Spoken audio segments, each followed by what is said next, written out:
Hello friend, स्वागत है आपका मेरे चैनल में। फ्रेंड, आज मैं आपके साथ प्लाजो पैंट की स्टिचिंग शेयर करूंगी और स्टिचिंग के साथ साथ बहुत इंपॉर्टेंट कुछ टिप्स शेयर करूंगी जिसकी वजह से आपका प्लाजो पैंट कभी भी ख़राब नहीं होगा। बिगनर से बहुत सारी मिस्टेक होती हैं प्लाजो पैंट बनाते समय और उन्हें समझ नहीं आ पाता है, जबकि जो टेलर होते हैं वो कुछ टिप्स की वजह से ही हमारा परफेक्ट काम करके देते हैं, चाहे कपड़ा जितना भी कम हो, लेकिन काम अच्छा होता है उनका फिनिशिंग के साथ।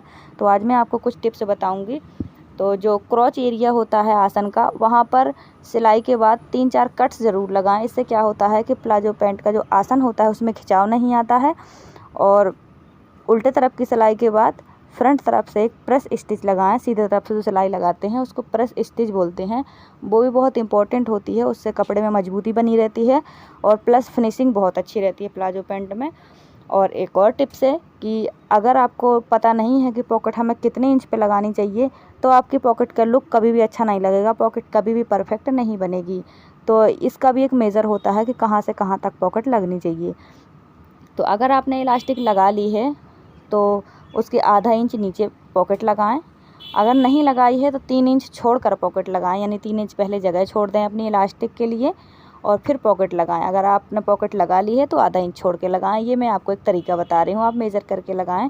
और पॉकेट में जो हाथ डालने की जगह होती है वो 5 इंच काफ़ी होती है। सिर्फ और सिर्फ 5 इंच जगह छोड़ें पॉकेट में हाथ डालने के लिए। इससे ज़्यादा छोड़ेंगे तो भी पॉकेट में झोल आएगा।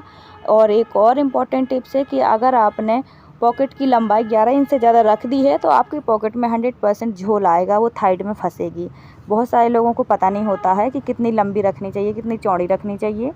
तो मैं आपको बता देती हूँ कि पॉकेट की लंबाई 11 इंच से ज़्यादा ना हो और इससे कम भी ना हो, फिर ये किसी काम की नहीं होती है। यानी कि हम फिर मोबाइल, पर्स वगैरह पॉकेट में नहीं डाल पाते हैं, वो छोटी हो जाती है।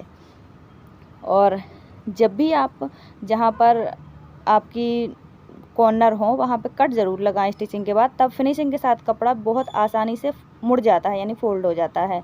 तो जहाँ पर भी चाहे गले हो या कोई भी जगह हो वहाँ पर आप कट्स लगा दें ना, तो इससे फिनिशिंग के साथ मुड़ जाता है। और पॉकेट लगाने के लिए बहुत इम्पोर्टेंट चीज़ एक मैं बताती हूँ, वैसे तो आपको पता होगी, अगर नहीं है पता तो मैं बताती हूँ। और इस पर भी मैं कोई एक वीडियो बनाऊँगी जो सिर्फ पॉकेट पर होगी। तो फ्रंट का पार्ट है जो प्लाजो पैंट का, उसके राइट साइड पर ही पॉकेट लगती है। कुछ लोग दोनों साइड लगाते हैं, और अगर सिर्फ एक साइड लगानी है पॉकेट तो राइट साइड पर ही लगानी होती है, लेफ्ट पर नहीं लगानी होती है। और पॉकेट का पार्ट और प्लाजो पैंट का पार्ट फ्रंट से फ्रंट मिला करके सिर्फ फ्रंट पार्ट पर पॉकेट लगाएं और उसको अंदर की तरफ फिर उल्टा करके यानी फोल्ड कर दें और उस पर फिर एक प्रेस स्टिच लगा दें। और फिर बस इस पर जो बैक का पार्ट है उसे सीधे से सीधा मिलाकर स्टिच कर दें। पॉकेट लगाना बहुत इजी है, शायद आपको मेरे बताने से समझ ना आया हो, तो इस पर भी मैं एक छोटी सी वीडियो बना दूंगी। अब बहुत आसान है पॉकेट लगाना भी, पर बिगिनर के लिए बहुत डिफ़िकल्ट होता है। तो आप देख सकते हैं कि कितनी फिनिशिंग से पॉकेट लग जाती है। बस थोड़ा सा समझ बस आ जाए तो पॉकेट लगाना बहुत आसान होता है। और फ्रेंड, जो हमारी आसन होती है, क्योंकि प्लाजो में आसन चाहे जितना रख दो उससे कुछ नहीं होता, क्योंकि प्लाजो खुला खुला होता है, पर प्लाजो पैंट में बहुत इंपॉर्टेंट होता है इसका आसन। अगर प्लाजो पैंट का आसन ख़राब हो गया तो फिर आपकी प्लाजो पैंट कोई भी ठीक नहीं कर सकता है। तो इसमें आसन ही बहुत इंपॉर्टेंट होता है। तो जितना भी आपका नाप है मेजर के अकॉर्डिंग ही आसन रखें। हाँ, आधा इंच 1 इंच एक्स्ट्रा हो सकता है, पर इससे ज़्यादा अगर हो गया तो फिर आसन में झोल आता है। कोई भी तरीका लगा लो फिर ठीक नहीं हो सकता है। तो आसन हमेशा प्लाजो पैंट का आपके नाप के अकॉर्डिंग परफेक्ट रखना होता है, इसमें कोई एक्स्ट्रा मार्जिन नहीं रखनी होती है। तो जैसे कि अगर आपका हिप्स 40 है तो आप 14 तक रख सकते हैं आसन, इससे ज़्यादा नहीं। और यहाँ पर अंदर एक्स्ट्रा मार्जिन भी बहुत ज़्यादा नहीं रखनी होती है, सिर्फ 1 इंच या कई लोग आधा इंच भी रखते हैं, लेकिन 1 इंच काफ़ी होता है। क्योंकि ये क्या होता है कि आसन तो फिर बाद में कभी खोलना नहीं पड़ता है, आसन का कोई काम नहीं होता है खोलने का। सूट में कई बार हमें सिलाई खोलनी पड़ जाती है तो वहाँ 2 इंच 1.5 इंच रखना पड़ता है मार्जिन, पर आसन जो हमारा होता है उसमें आधा इंच 1 इंच ही रखना पड़ता है।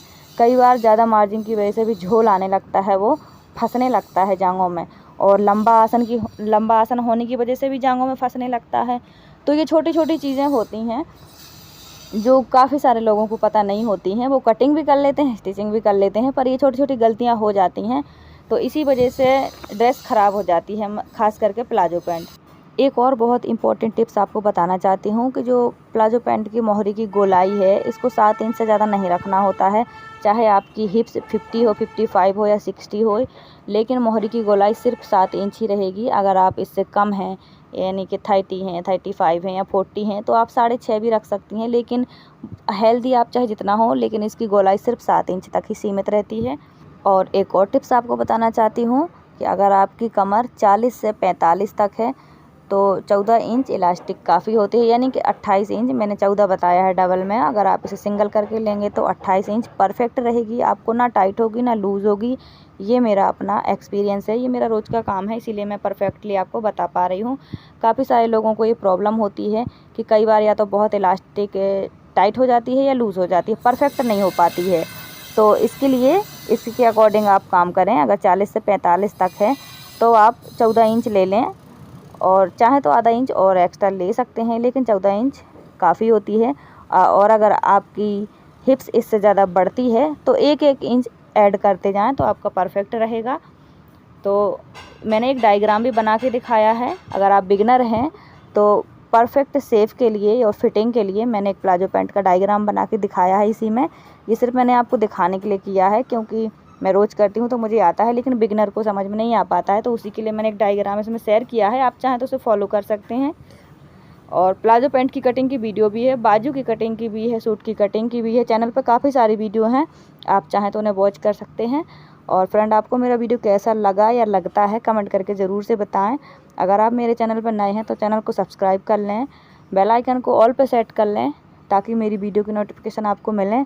और अगर आपको इसमें कुछ अच्छा लगा हो, नई जानकारी हो, तो अपने फ्रेंड्स रिलेटिव के साथ शेयर करें और मुझे कमेंट करके बताएं कि कैसा लगा। अगर मेरे बोलने बताने में कोई भी मिस्टेक हो, कोई भी, तो भी आप मुझे कमेंट करके मेरी यूट्यूब फैमिली बनकर मुझे समझकर बताएं, तो मैं सुधारने की कोशिश करूंगी। मैंने अपने एक्सपीरियंस से आपको 100% परफेक्ट बताया है।